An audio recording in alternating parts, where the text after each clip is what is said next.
सदर मुमलिकत साहब, सबसे पहले तो यहाँ पे आप साथियों को मैं बताना चाहता हूँ, सितम ज़रीफ़ी देखें कि एक साबिक सदर मुमलिकत पाकिस्तान वो आज यहाँ पे पेशावर हाई कोर्ट में बेल लेने के लिए आए। ये बड़ी शर्म की बात होनी चाहिए, इस सिस्टम के ऊपर दबा है।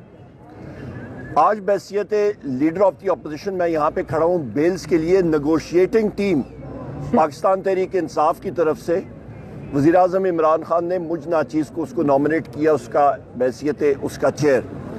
और कल शाम को मेरी स्पीकर अयाज सादिक साहब से जब बात हुई तो मैंने कहा जी कुछ दिन क्या एक दिन आगे कर लें, क्योंकि हमारे सारे साथी जो हैं वो इधर उधर हैं, सलमान अकरम राजा साहब भी दूर हैं। और उन्होंने कहा जी आज से शुरू कर लेते हैं। तो आज हमारे 3-4 मेंबर सिर्फ वहाँ पे मौजूद हैं, 7 की हमारी कमेटी है। और अभी तक मेरे यहाँ पे ट्रांजिट बेल्स और बाकी बेल्स जो हैं वो लगी हुई हैं।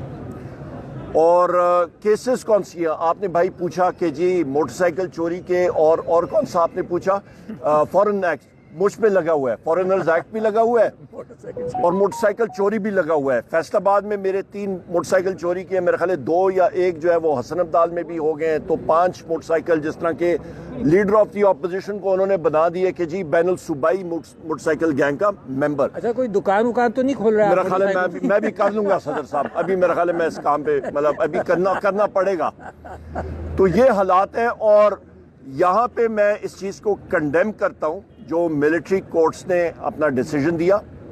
जिस तरह सदर साहब ने बात की है कि, और मैंने ट्वीट भी की है और अपना वीलॉग भी इस पर रिकॉर्ड कराया, कि जो आपके नॉर्मल नौयत के केसेस हैं वो आपने मिलिट्री कोर्ट्स के लिए किए। देखिए आपका बड़ा क्लियर है, सुप्रीम कोर्ट का एक फैसला है 1999 का 504,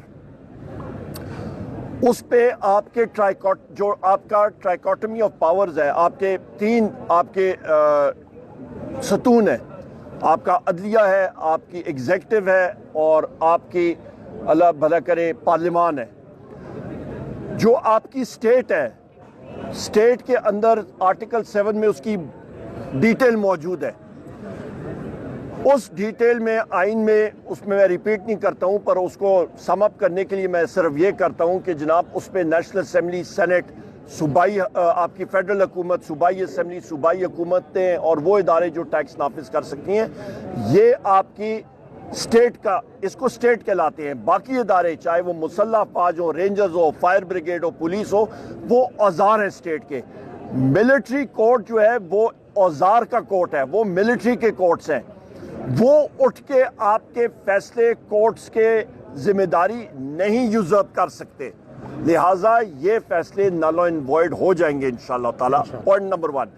पॉइंट नंबर 2, हमारे जो मिलिट्री कोर्ट्स के लोग जिनके खिलाफ हुआ है, अभी भी हमारे साथी यहाँ पे मौजूद हैं, उनके लिए हम लोग रिट पिटीशन ज़रूर करेंगे और इसको परसू करेंगे और उम्मीद यही है कि सुपीरियर कोर्ट से इसको उड़ा देंगे। तीसरी अहम बात यह है कि मुज़ाकराती टीम के हवाले से पाकिस्तान तहरीक इंसाफ ने, वज़ीर आज़म इमरान खान साहब ने 5 दिसंबर को मैं वहाँ पे मौजूद था जेल ट्रायल में, क्योंकि मेरे ऊपर भी वो चार्जेस लग रहे थे जो वज़ीर आज़म इमरान खान साहब पे लग रहे थे। उन्होंने मुझे बुला के कहा कि मुज़ाकराती टीम बनानी है और हमने अनाउंस की, बल्कि उसी दिन शाम को मुझे अरेस्ट कर दिया गया था इलीगल कन्फाइनमेंट में और कंटेम्प्ट ऑफ कोर्ट भी पुलिस पे लगी है इस पे। तो लिहाजा उस पे हमारे जो पॉइंट्स हैं, नंबर 1 हमारे असीरान यानी कि वज़ीर आज़म इमरान खान साहब, शाह महमूद कुरैशी साहब, यास्मीन राशिद साहिबा, हमारे उमर चीमा साहब, हमारे इजाज़ चौधरी साहब, मियाँ महमूद रशीद साहब, हसन न्याजी साहब जो मिलिट्री कोर्ट में हैं, हमारे मिलिट्री जो जेल के अंदर जो हमारे साथी इस वक्त असीरान हैं, बाकी असीरान, उनकी फिल फॉर आज़ादी। नंबर 2 हमारे जो 9 मई का कमीशन होना चाहिए कि वो CCTV फुटेज सामने आनी चाहिए। हमारी 26 नवंबर 2024 में जो सान्या हुआ है डी चौक, उसका कमीशन होना चाहिए। हमारे इसके साथ साथ जो इलेक्शंस हैं, इलेक्शन का प्रोसेस, उसका साफ शफाफ इंक्वायरी और fresh and free and fair election की तरफ हमें जाना चाहिए। ये वो ज़रूरी चीज़ें हैं जो हमने सामने रखनी है और इस पे हमारी तरफ से नेकनियती से हमने सारी चीज़ें सामने रखी हैं, क्योंकि आप मीडिया के तवस्सुत से मैं ये चीज़ वाज़े करना चाहता हूँ कि पाकिस्तान में तब तक इस्तेकाम नहीं आएगा जब तक आइन और कानून की बालादस्ती नहीं होगी। दुनिया इस वक्त इन्वेस्टमेंट नहीं कर रही है اور اس پہ ہمیں تعجب نہیں ہونا چاہیے.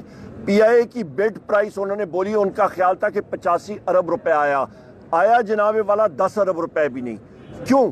کیونکہ دنیا نے دیکھ لیا ہے کہ یہاں پہ عدم استحکام ہے, یہاں پہ آپ کا آئین اور قانون ہے ہی نہیں, سو لہٰذا وہ کیوں یہاں پہ انویسٹمنٹ کریں.